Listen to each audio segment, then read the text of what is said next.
నమస్తే. Welcome to our channel. Senior journalist Bharadwaj గారు ఉన్నారు. వారితో మాట్లాడదాం. సార్ నమస్తే సార్. నమస్తే. సార్ 'పుష్ప 2' మూవీ భారీ రికార్డులు బద్దలు కొట్టింది అనేది న్యూస్ వినిపిస్తుంది సార్. నిజంగానే రికార్డ్స్ బద్దలు కొట్టిందా? అలాగే 2000 క్లబ్‌లోకి ఇది చేరబోతుందా? అంటే 2000 క్లబ్‌లోకి చేరుతుందా లేదా అనేది అనుమానమే ఇప్పటికి. అవునా సార్? అయితే 1060 కోట్ల ప్రీ రిలీజ్ బిజినెస్ అయిపోయింది థియేట్రికల్‌గా.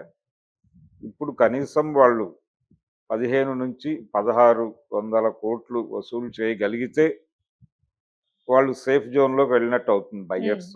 వీళ్ళు రేట్లు పెంచారు, ప్రీమియర్స్ వేశారు, రకరకాల ప్రయత్నాలు చేశారు. ఈ ప్రయత్నాలన్నీ సఫలీకృతం అవటం వలన అంటే పుష్ప మానియా క్రియేట్ చేయటం వెనకాల చాలా కసరత్తు జరిగింది. ఈ కసరత్తు కోసం చాలా డబ్బులు ఖర్చు పెట్టారు వాళ్ళు.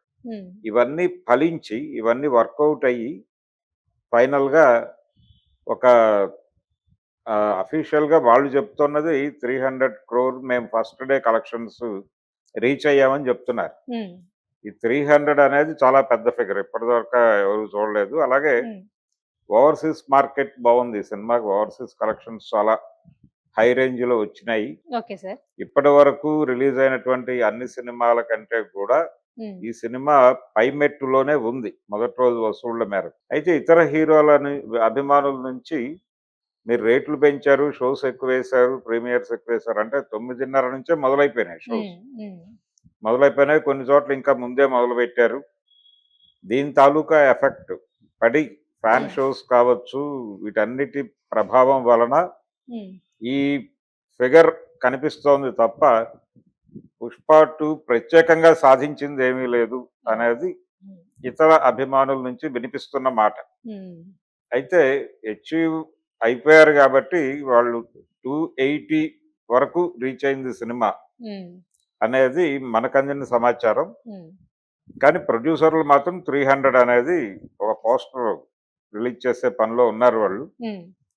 అయితే ఈ 300 కోట్లు నెమ్మదిగా ఇది సస్టైన్ అయితే ఈ 300 ఇంటూ 6 వేసుకోగలిగితే మాత్రమే కొంత మేరకు బ్రేక్ ఈవెన్ అవుతుంది. అంటే 6 రోజులు ఇదే కలెక్షన్ కొనసాగితే ఆ కొనసాగే పరిస్థితి అయితే కనిపించడం లేదు. అంటే ఈ రోజే చాలా చోట్ల గ్యాప్స్ వచ్చేసింది.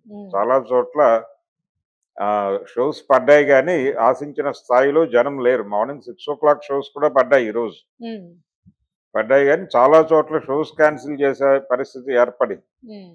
అందువలన ఇప్పుడు టికెట్ బుకింగ్ ఫ్లో చూసినా కానీ ఆ వేవ్ తగ్గింది. అంటే పుష్ప ఫీవర్ వీళ్ళు ఏదైతే కష్టపడి క్రియేట్ చేశారో దాని తాలూకా ఫీవరు, ఆ జ్వరం సోకిన వాళ్ళ సంఖ్య తగ్గింది. అయితే ఇప్పుడు ఆ ఫీవర్ తాలూకా వాళ్ళు అయిపోయారు. జనరల్ ఆడియన్స్ వెళ్ళాలి థియేటర్. జనరల్ ఆడియన్స్ థియేటర్కి వెళ్ళాలంటే ఈ రేట్లు ఇబ్బందికరంగా ఉన్నాయి. అంటే మొదటి రోజు 1000 రూపాయలు, 1200, 1500 అమ్మారు అంటే ప్రీమియర్స్ తర్వాత ఇప్పుడు ప్రెసెంట్ రేట్లు కూడా అంత ఈజీ రేట్లేం కాదు. అంటే ఒరిజినల్ రేట్ల కంటే రెండింతలు పెంచే ఉన్నాయి. 350 సింగిల్ స్క్రీన్ లో ఉంది, 680 నుంచి 670 అంటే 570 నుంచి 670 వరకు అక్కడ ఉంది మల్టీప్లెక్స్. అంటే ఒక టికెట్ కి దాదాపు 1000 రూపాయలు ఖర్చు పెట్టాల్సిన పరిస్థితి ఉంది ఇప్పుడు కూడా.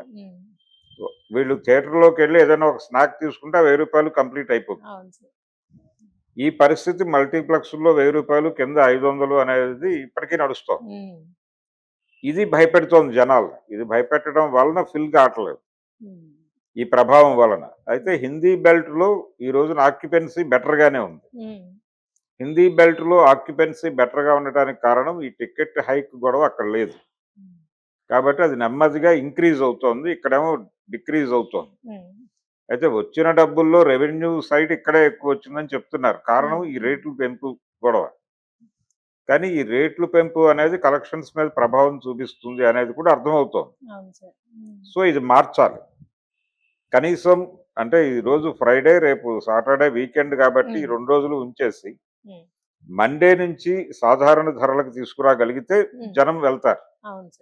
అంటే థియేటరికల్ ఎక్స్పీరియన్స్ ఉండాల్సిన సినిమా ఇది అని చెప్తున్నారు. ఇది ఈ ఫీలింగ్ ఆడియన్స్ లోకి విపరీతంగా ఎక్కించారు. ఎక్కించడం వలన ఫోన్లో సినిమా చూసేస్తున్నారు చాలా మంది. ఆల్రెడీ వేరే మాధ్యమాల్లో సినిమా రిలీజ్ అయిపోయింది. రిలీజ్ అయిపోయింది. ఓకే. కాబట్టి ఎవరికైనా కంటెంట్ అవైలబుల్ గానే ఉంది. కంటెంట్ చూసేసిన తర్వాత ఈ కంటెంట్ ని థియేటర్ లో చూడాలి అనేటువంటి కోరిక కలిగించేదిగా మా కంటెంట్ ఉందని ప్రొడ్యూసర్లు నమ్ముతున్నారు.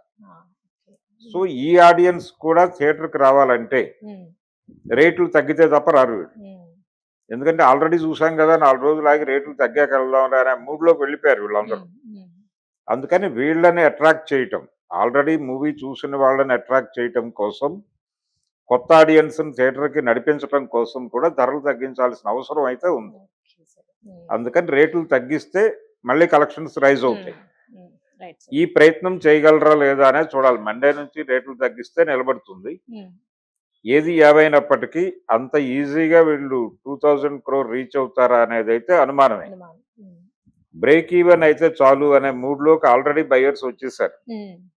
అంటే 1060 అనేది వీళ్ళ ఫిగరు. కనీసం 13 నుంచి 15 వరకు వచ్చినా చాలు అనే పరిస్థితిలో వెయిట్ చేస్తున్నారు. ఈ ఫస్ట్ డే కలెక్షన్స్ ఇంపాక్ట్ పడి విపరీతంగా రైజ్ అవుతుందని అనుకుంటున్నారు. ఈ 3 days నడుస్తుంది మాక్సిమం. ఈ రోజు లేదు, ఈ రోజు డల్ గానే ఉంది.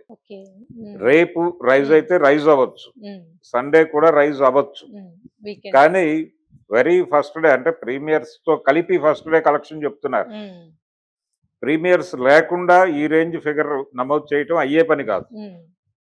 అందుకని ఈ ఫిగర్, మ్యాజిక్ ఫిగర్ ఏదైతే వాళ్ళు టార్గెట్ పెట్టుకున్నారో అది రీచ్ అవటం అనేది సాధ్యమయ్యే వ్యవహారం లాగా అయితే కనబడటం లేదు.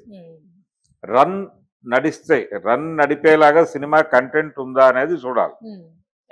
కంటెంట్ నేను చూసిన మేరకు ఇది రన్ వచ్చే పరిస్థితి కూడా తక్కువే. అందుకని 2000 crore క్లబ్కి సినిమా చేరటం అనేది అనుమానాస్పదంగానే ఉంది. అది పుష్ప 2 కలెక్షన్స్కి సంబంధించి ఏం చేస్తే బాగుంటుంది, ప్రజెంట్ అలా ఉంది అనే అంశాలకు సంబంధించి నా అభిప్రాయం. ప్రభుత్వం కూడా ఈ వివాదం ముదరకుండా ఏం చేయాలి. ఈ నేపథ్యంలోనే హౌస్ అరెస్ట్ అనేటువంటి కథనం బయటకు వచ్చింది. ఇది కూడా జరిగింది అని అనుకోలేము. ఎందుకంటే దీనికి సంబంధించి ఇంకా వాళ్ళు సక్సెస్ మీట్లు అవి పెట్టలేదు. మేబీ సక్సెస్ మీట్ పెట్టినా దానికి అల్లు అర్జున్ రాడు అని వినిపిస్తోంది. నిర్మాతలు, దర్శకులు పాల్గొని వీళ్ళకి ఎక్స్‌గ్రేషియా అంటే వాళ్ళ వైపు నుంచి సహాయ కార్యక్రమాలు ఏంటి అనేది ఆ ఈవెంట్ సందర్భంగా ప్రకటిస్తారు అని అంటున్నారు. అది ప్రకటించాలి. ప్రకటించడంతో పాటు ఫర్దర్గా ఇలాంటివి జరగకుండా ఎలాంటి చర్యలు తీసుకోవాలి అనేది వాళ్ళు కూడా ఆలోచించాలి. ఇది ఒక గుణపాఠం కింద తీసుకోవడంతో పాటు ముందు వాళ్ళు కన్ఫెస్ అవ్వాలి ప్రపంచానికి. కన్ఫెస్ అయ్యి మా వైపు నుంచి తప్పు జరిగింది, మా డిజైనింగ్ లోపము, ఆ ఉన్న ప్లేస్ని గ్రౌండ్ రియాలిటీని తెలుసుకోకుండా మేము ఈ కార్యక్రమం ఒకటి నిర్వహించడం తప్పే. ప్లేస్ ఉన్నటువంటి థియేటర్లో గనక అల్లు అర్జున్ని ప్రవేశపెట్టుంటే ఈ ప్రమాదం జరిగి ఉండేది కాదు అని కొంతమంది అంటున్నారు. కానీ వీళ్ళకి ఏంటంటే సెంటిమెంట్. ఆర్టీసీ క్రాస్ రోడ్స్లో తెలుగు సినిమా పడాలి, ఆ పడినటువంటి ఆ అభిమాన సందోహం అంతా అక్కడే ఉంటుంది. కాబట్టి ఒకప్పుడు క్రాస్ రోడ్స్లో థియేటర్ లేకపోతే రిలీజులు ఆపేసుకునేవాళ్ళు.